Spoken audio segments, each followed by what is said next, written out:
So, how do we become an Olympian? With strong commitment, mindset, great coach, long training hours, and patience, you can be the next great Olympian.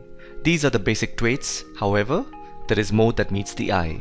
Without proper institutional setups, mechanisms, or governing body, it is impossible for any athlete to represent at the grandest stage of professional sports. In this video, we're going to see what are these institutions and how does all happen. The Indian Olympic Association is the body responsible for selecting athletes to represent India at the Olympic Games, not just Olympic Games, but Asian Games and other international athletic events. It also manages the Indian team's finances related to transport, room and boarding at the events. Now they receive most of the funding from the Indian government, state governments and from various sports federations. We will get back to that in a moment. So how does the entire organizational setup looks like? The Indian Olympic Association sits at the top. Under it comes the National Sports Federations, then State Olympic Associations, Union Territories Olympic Associations and Services Sports Control Board. The National Sports Federations is not one individual body like the Indian Olympic Association. We have separate national federations for each sport such as athletics, swimming, basketball, volleyball, wrestling, weightlifting, cycling, boxing, football. We also have the State Olympic Association in every state in the country. The state bodies controlling the different sports are affiliated to the national federations and to the state Olympic associations. Similarly, the Union Territories Olympic Associations exists in the Union Territories. And finally, the Services Sports Control Board.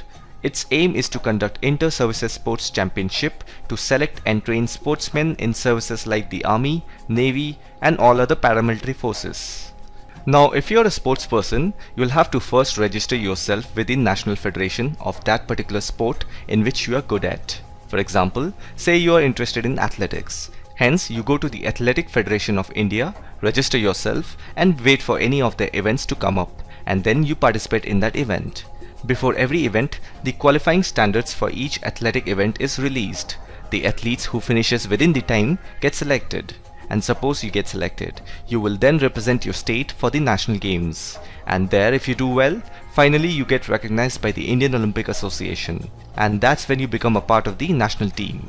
After that, you are the responsibility of the Sports Authority of India, which is the national sports body that comes under the Ministry of Youth Affairs and Sports, which is again one of the many ministries of the Government of India. Sports Authority of India provides financial assistance, coaching camps, various academic courses, infrastructure facilities, logistic needs, equipments and training support to the national teams. Now you must be thinking, alright, I get all of this, but what about the finances? How is the Sports Authority of India or Government of India funding these national teams? So every year in the budget, the Finance Minister allocates certain amount of fund to the Ministry of Youth Affairs and Sports. Then the ministry further divides the fund among its various departments, and that is how the Sports Authority of India receives its share of money. I reviewed a more recent budget for this department. The total budget was over $500 million for 1 year. I want you to think whether this amount is enough or not. I was unable to find the data related to how much the government of China invests in sports. Somehow I found an article that revealed an interesting fact. The Chinese government and state-owned firms are investing heavily in building a culture and infrastructure for sports. They are buying shares of global sporting icons like football teams, athletic brands. This clearly shows that the Chinese government has a lot of plans for sports when compared to Indian government, and we can clearly see that in the Olympic ranking. Now let's look at the United States of America. The United States Olympic Committee officially takes care of the athletes that represent the country at the Olympic Games. Their website says they do not receive any funding from the federal government for its Olympic program. Instead, they rely on public donations and private resources. And there are multi-million-dollar brands who sponsor their athletes.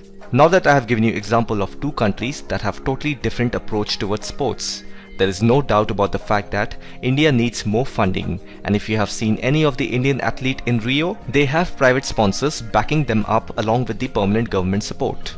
Now the only argument left is whether or not the sponsorship money is enough. Well, in that case, who are we to argue how much a particular brand is willing to shell out for you? Or in other words, how much are you skilled enough to market their products?